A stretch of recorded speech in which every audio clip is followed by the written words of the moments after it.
Welcome to Nightbreed, man. Now, am I saying this right? Melancholia? Is Yeah, that the that's the one, man. yeah? There's definitely like a weird French way of saying it, but yeah, Melancholia is the one. Yeah, too easy. Cool. So if I'm right, it looks like you guys kicked off 2022, right? Yes, so it was February 2022. We released the first single off our album, Horror Ethereal. Put that out and then did nothing for a year. Oh yeah, shit. Okay. So did Yeah. you play shows back when the single came out? Nah, so we were sitting on like the album, music videos, like everything that is has been coming out over the course of this year. We've been sitting on for such a long time, Mm. and we put out that song, and then we just started getting all these crazy offers coming in, and we had to. It sort of forced us to sit on what we had until Mm. we knew what we were doing. So yeah, but yeah, it was one song and then nothing until like we posted again in November to announce we were playing with Thy Art. Yeah, yeah. But so you're saying the offer's coming in, like how were you sending it everywhere, or was it like was there lots of internet interest or something? Like how'd you get all those offers, you know? Yeah, so we first got hit up by our mate Matt. He does management, like band management. He Okay. used to play Yeah. in Thornhill. He plays in Better Half. And yeah, he was a part of a company called Future History Management. He hit us up. I had not spoken to him before, but we had mutual friends. And he basically said, like, yo, what you guys are doing, this is really interesting, really cool, really different. And he was just sort of picking my brain about what we were doing, what our plans were. And then it got to a few months of like just chatting back and forth. I'd send him our album, he'd had a listen and checked everything out. And basically he just ended up saying, he's like, all right, I want to manage you guys. Let me manage you guys. So we're like, all right, let's see what you can do.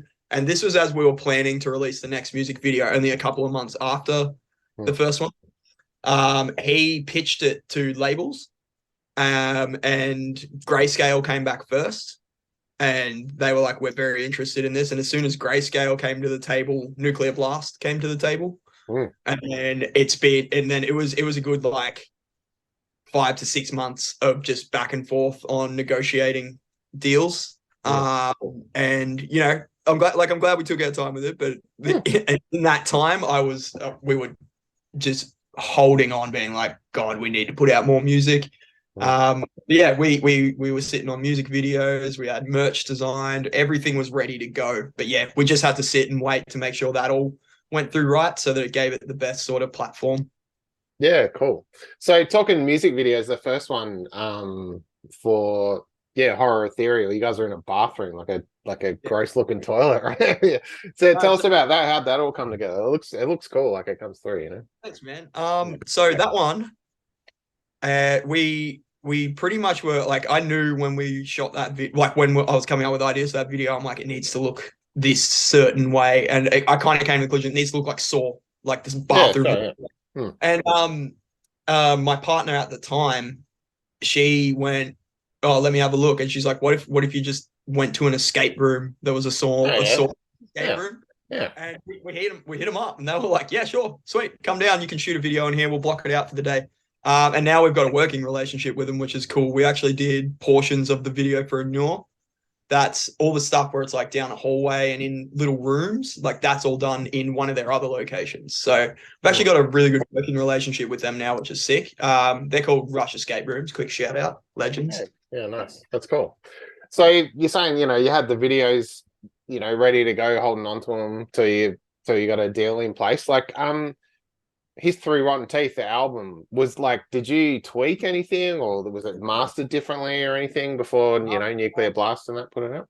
No, we were like we had it done from what Horror Ethereal. That's the version that's on the music video. That's the album version. That whole album didn't Mm. change. We finished recording it in I want to say June 2021 or maybe May 2021, and we sort of were just we couldn't shoot videos till November because of COVID stuff, and we've got members that live interstate, so like on and off lockdowns in Melbourne kind of kept pushing it back.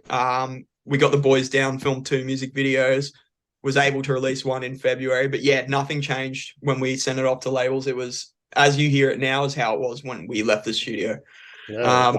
Yeah, it's thankfully they just loved it how it was. Mm. They never took any creative control. They never wanted us to change anything. They were happy with everything we were doing. Yeah, nice. That's really cool. So tell us about your first live show then. Obviously, it was after, people know who you are already. Like, Yeah. you know. So the first one, like as in the first one with Melancholia. Yeah, yeah, man. Yeah. Yeah. So I'm pretty fortunate to know like Marshy from Thy Art to a like a small degree. He was also pretty curious on what we were doing and stuff. And this gig came up.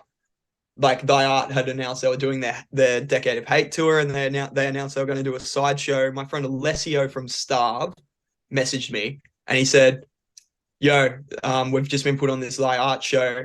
I've put your guy's name forward." And then Marshy messaged me, and he just said, "Yo, do you guys want to do the show?" And I was like, "Yeah, of course." So first show, I feel like there was like 600 people there or something. We're all pretty seasoned from other bands, so it wasn't like too much of a concern. Like Mason's been in bands for the last like 15 years. I've been in bands for the last 15 years. Josh has like toured the world with Aversion's Crown, and Billy's played in bands. So like that first show, it was more just like, oh shit, here it is, the first one. But like we were all pretty confident in what we were doing. But yeah, crowd response was great. We sold a really stupid amount of merch. Like we sold way more than we thought we were going to. Hmm. And ever since that show, like that was a week before we announced we signed to Nuclear and Grayscale. So momentum into momentum, it just kept picking along there. Yeah, that's really cool, man. I've got to talk about the cover art of the album. That painting of like a demon coming out of a guy or something. Like, how'd that come together? It looks great, you know. Thanks, man. I'm really happy with the result. It's this artist. His name's Louis Braquette. He is from Brooklyn, I believe. I want to say it's Brooklyn. He's just a painter. Like I came across him on Instagram. As far as I know, he doesn't do really like heaps of metal bands or anything like that. He just paints. But basically, what I pitched to him is I gave him like the outline of the concept of the album because it's a concept album. I gave him the music, and a week later, that's what he gave me.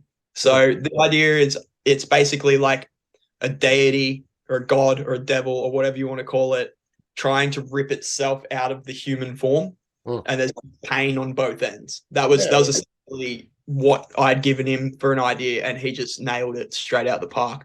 But yeah, it's essentially the overarching theme of the concept is a deity that's been condemned to physical human form and hates it and is trying to separate itself from the human form. Yeah, cool. Actually, that's probably a good segue into this question. When you're talking themes and stuff with the band, I like obviously you're singing. I mean, you coming up with everything, or is there a bit of a conversation about what sort of thing you're going for? So, like in terms of like conceptually, I'm writing like it's a movie. I don't really write like separate singles or songs. So I'm always writing like, here's what's going to happen throughout the course of this album, and then I'll break it down into each song. But it's the boys are pretty good with giving me freedom on that stuff. I'll just be like, yo guys, this is the idea I've got for the concept of the next album. We're all really big on horror movies, and that's always what I'm trying to recreate. So they're all just like, yes, sweet. And sometimes they might throw some ideas in there or something like that, but for the most part, it's pretty all me for the lyric writing and concept writing. Yeah, cool.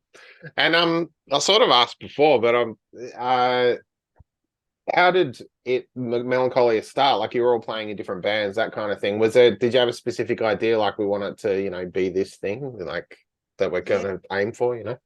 I had a bit of a vision. I mean, the band I was in prior, called Noir it's pretty similar, like sort of realm of music, very similar vibes. But I was in that band, and our main songwriter left.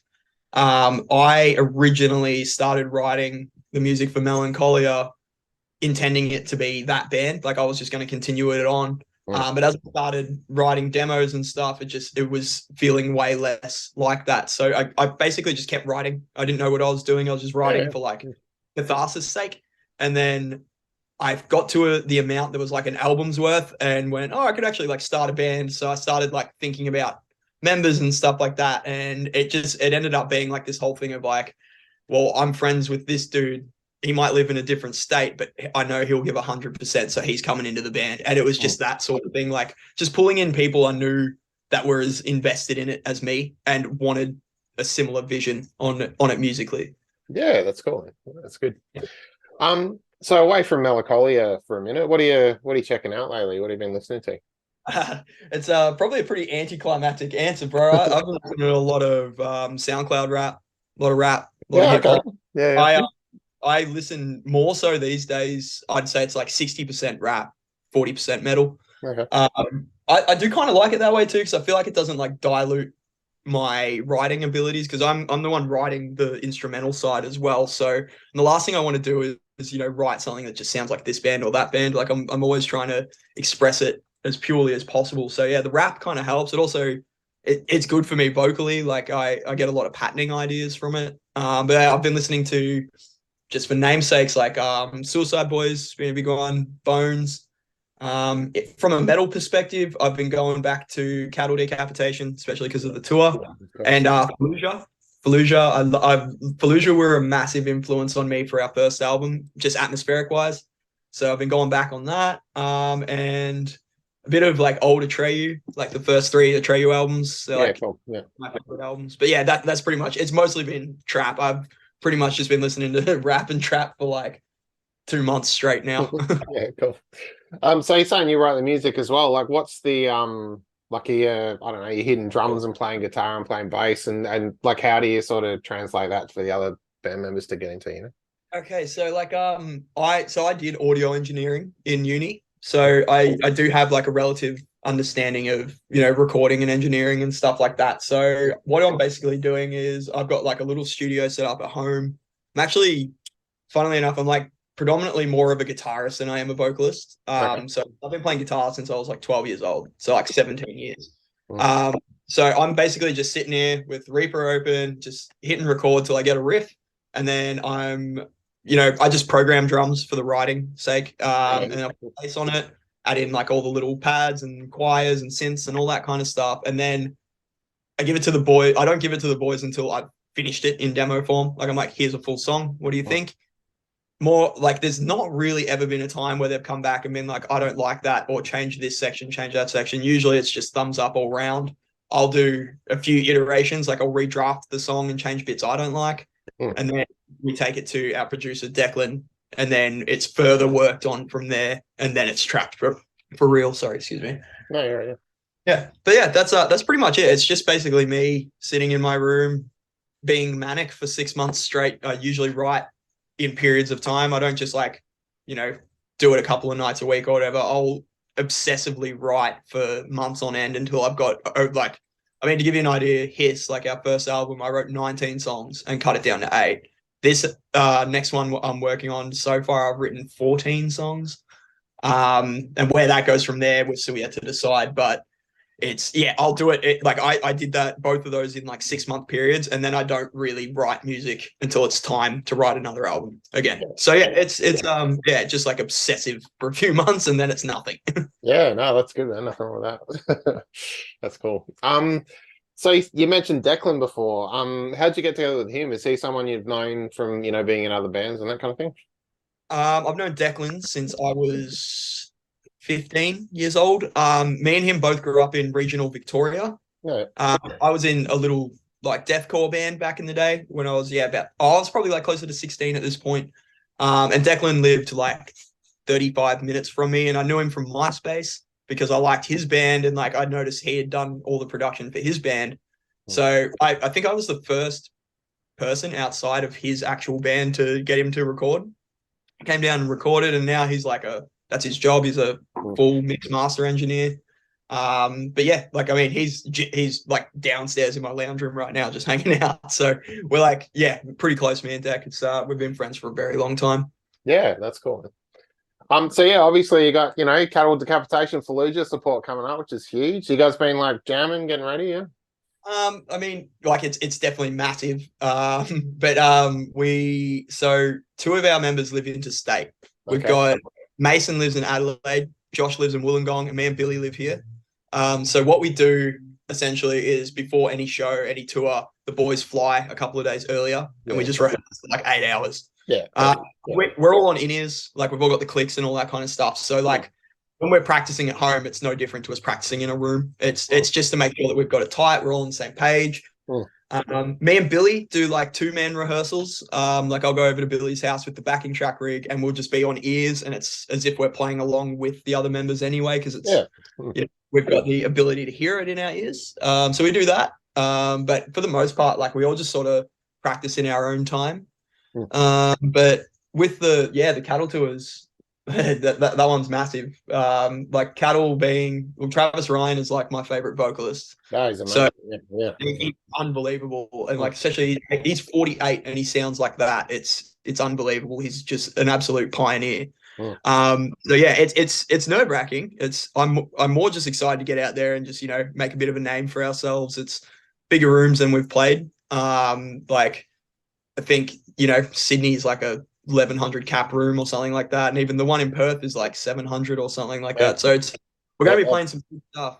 But it's good. It's just an opportunity to prove ourselves, get our names out there, and just officially kick off the career of touring. I think that'll lead to a lot more opportunities, especially now that we're working with Destroy All Lines at an official capacity. So yeah, we're very much looking forward to it. It's going to be a bit of a slog, but yeah, it's going to be massive. Yeah, nice. No, absolutely. I'll be in Perth. That's where I am, so I'll see you there. Yeah, looking forward to it. Hi. We'll have a drink. Yeah, absolutely. So you're talking about writing for the next one. Do you have like a date or a plan in mind, something for where that's going to happen? No, it's pretty loose at the moment. Like, because first album. I mean, look, for us, it feels like because we've been sitting on the album for so long, we're all really itching to get some new music out. But like we like just put the new album out like 3 months ago. So like I already sort of know what we're doing for the next release. Like I already can tell by listening to the demos I've done what'll make the cut. The concepts I've figured out, like the concept's written. I've just started writing lyrics. What form it takes as a release is yet to be decided, and when it's full no idea at this point. It's basically we got to tour a fair bit of this record before we can even really think about pulling this out. There's definitely like an opportunity for like an early single off of the album at some point. Yeah, cool. But yeah, at this point it's well over a year away at the very least. But yeah, we're definitely cooking at the moment. We've got some stuff. Yeah, nice. Good to hear. Look, Alex, thanks for your time, and yeah, I'll see you pretty soon, man. Cattle. It's gonna be great, man. Thanks for having me.